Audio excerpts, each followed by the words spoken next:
Hey, what's going on, everybody? Thank you for tuning in to AceJay today. I'm your host, AceJay, and today is an AceJay challenge. I have my good friend here, Alex, and he threw a challenge that I had to accept. Alex, what are we doing here? It's an archery shoot specific to my bow. The challenge was that AJ could shoot my bow set to my standards and hit that target over there from this spot right here. So 40, which will be about 40.5 yards. 40.5 yards. Now, in our discussion, I had said that a person should be able to shoot anything at any time. As a practitioner of martial arts, that's what I prepare myself for. I don't specify I don't stick with any specific weapon. I train for more like concept, you know, get the techniques down, and the argument was I couldn't shoot his compound bow. You want to show him this compound bow? Now this bow apparently is different. What specific details on this bow make it to where that it would be a lot harder for for me to shoot? Okay, so the basics between my bow and say a long bow or recurve bow or something of that nature. My bow is a compound bow, meaning I have a 72-pound draw weight with an 80% let off once you get past that breaking point. To whereas a recurve or a long bow, when you pull that bow back, you're holding that poundage the whole entire time. This here, you're not. The concept of this is speed and power.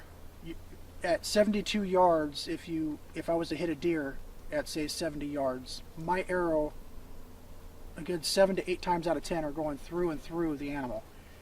That is what I hunt for. That's why I have a bow, is strictly for meat purposes. I'm not a rack hunter. I'm not a sport hunter. I go out there to put meat in my freezer.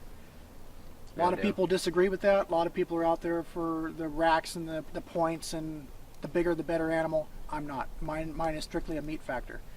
And I wish a lot of hunters and people out there doing the same thing would think with that same concept. Definitely. But my bow is set, like I said, at 72-pound draw. My arrows are 27.5 inches long at 432 grains. In the state of Washington, it is 6 grains per pound of draw weight that your arrow has to weigh. There are things that had to be done to my arrows to make them to that weight because of my draw length is a little bit shorter than others. 27.5 inches, that's not really that long compared to somebody with 30, 31 inch draw. So there's inserts, there's lighted nocks on my arrows, which the lighted nocks give it an extra 20 grains of weight, which helped me in development as far as speed and accuracy with that arrow. I do prefer the Hunter 340s. The 340 is the spine. They're made by Gold Tip. That is what I prefer. That is the arrow that I enjoy shooting. It's accurate for me. Other people might have different opinion, but that's what works for me. The sights. I have sights on my pins here that set out from the top pin is 10 and 20. Goes all the way down to 65 yards.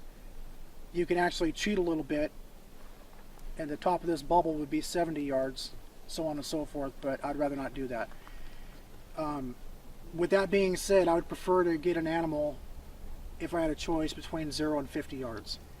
50 yards is my comfort zone beyond a reason of a doubt. I know I can hit what I'm aiming for, and that's what I'm going to show here in a few minutes so I can hit what I'm aiming for. So what stages of this little challenge would actually, alright, so on a 10 scale, how impressed would you be if I was able to pull this back to its break? Pulling it back is, like I said, it's a little bit more than half the battle. I would say that's about an 8.5. That would be an 8.5 on my Richter scale as far as... So this would be this is not likely... It's your average person, and I'm not saying this against all people, there's muscle-bound guys out there, but even some big guys cannot pull back 72 pounds because you use a different strain of muscles in your shoulder than you would, say, bench pressing or doing a push-up or doing, you know... It's a different muscle pull because you're using a lot more of your back muscles, your forearm muscles, but the top layer, not so much the bottom or your core. It's more of just upper body strength versus core body strength. So you'd be an 8.5 impressed if I can pull it back? Yeah.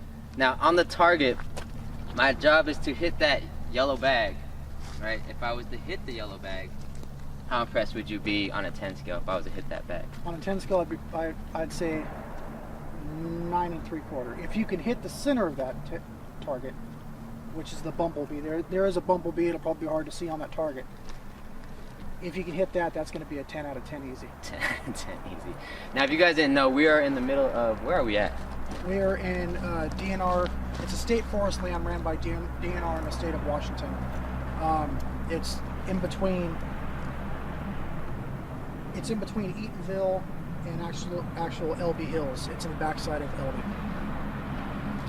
So, without further ado, let's see it. Well, he's going to show us how it's done, and then we're going to see if I can get it done.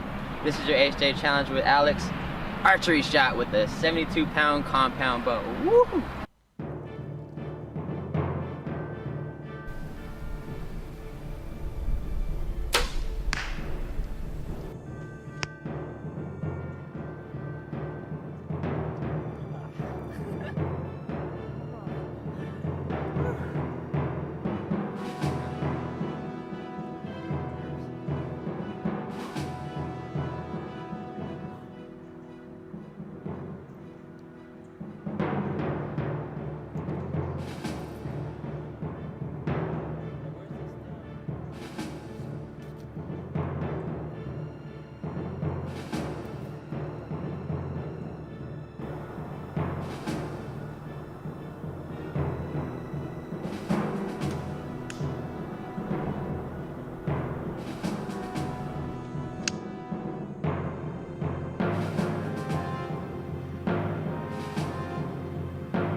Alex, you want to pull it back for a while so you can shoot it one more time?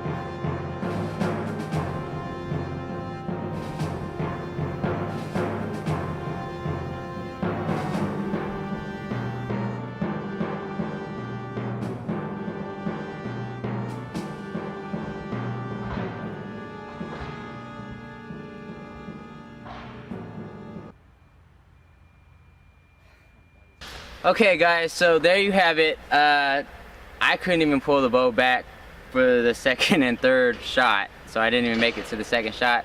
However, I did pull off the first one, and I was about, how far was I from the target? About 11 inches. So 11 inches isn't bad. I did get the break. I did pull it back 4 times, and I tried to actually muscle it without using technique, and that wore me all the way out. That is incredibly hard. 72 pounds is too much for a little guy like me. But there will be a redemption video. We're gonna come back, and this I assure you, I will be able to draw that string back and hit my target.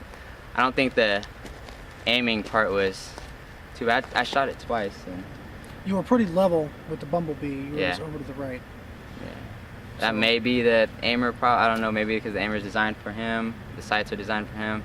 But it's doable, and we will come back. This guy is hurting. That is no joke. Those of you who use a compound bow, Jesus Christ. That's why his shoulders are so broad and mine are so gone. not in existence. But there you have it. This is Alex. How did you enjoy that? Yes, I did. It was challenging. How'd you feel about the challenge? You know, honestly, I thought for sure that he was going to pull it off. No ifs, ands, or buts, because he pulled it back the first time. But no downgrading anybody that wants to try archery. When you first get that, you pull it back the first time, you'll have it. But don't let that go to your head and say, I can keep doing it, because your muscles, it's a different muscle group. And there's a couple other things that I also forgot to mention in the whole beginning. One is a rangefinder. It's one of these little guys right here. This one is more on the more expensive end of the deal. There's cheaper ones out there. This is made by Leopold. It's a digital red dot rangefinder. Goes up to 1,000 yards. I recommend everybody, target practicing or otherwise, archery hunting especially, to have one of these. It will take out all the guesswork when you're archery hunting. Best thing to do in that situation, if you're hunting and you know you're going to be in a specific spot, range 3 items within that perimeter, so you give yourself a guesswork without having to pull this out of your pocket. But if you can't, use one. I strongly recommend it. They are very helpful. That ranged us from 0 to 40 yards and gave me the exact measurement of where we were shooting for more precise shots. This is a recap of the arrow that I forgot to mention as well. When you guys get arrows fresh out of the box, you guys buy them brand new, you get your target tips, you get everything set up, you get it cut to your length and all that good stuff. Make sure, there's a very important precaution you need to take in doing this. You got to make sure that you flex the arrow. On the side of the box, when you buy the box, there will be a little emblem that shows 2 hands and is flexing the arrow. And what I mean by that is you take it from tip to bottom and you flex it like this all the way around on all sides. Fiberglass arrows, they have tape on them that tells you the grain, the spine, all that stuff on there. If there's a hairline crack underneath this plastic and you do not flex that arrow, you are not going to hear it. That will prevent big time injuries of the arrow breaking and shooting straight through your hand. I've seen that before. That's not a pleasant sight. Make sure that you flex your arrows every time you get them, regardless if they're new. Even if they've been used and you shot them 100 times, go out there and reflex them and make sure there's no hairline cracks, fractures, so you can save you guys, a lifelong injury that could possibly prevent you from doing daily things, daily routines, even hunting. It will prevent all that if you hit those nerves in your hand when it breaks. I don't know if you guys ever seen that. When they break, it goes through your hand like a piece of wood and it splinters. It goes through all sides, coming out like this instead of coming out like that. So just keep that in mind. I'm not too sure 100% on the metal ones. Easton sells an arrow that's a full metal jacket. I still do the same thing. I don't flex it as hard, but I'll go like this because they're a metal arrow. But with these ones here, you can see I'm bending that arrow because I want to be able to hear if there's any hairline cracks in it. So make sure for your guys' own safety and the safety of others that you guys are doing that. But back to AJ, he gave it 100%. I'm proud of him for doing that. My Rector scale is still at 8.5. Which is still good. I didn't drop that. With a little bit more practice and a little bit more workouts on that shoulder muscle, he'll be able to pull it off every time. I'm coming back and I'm whipping that bee's tail. But anyways, that's our time. Thank you guys for tuning in. If you guys have a challenge and you guys think I can't take it on, hit me up. We'll see what we can do. Love you guys. Keep tuning in to us.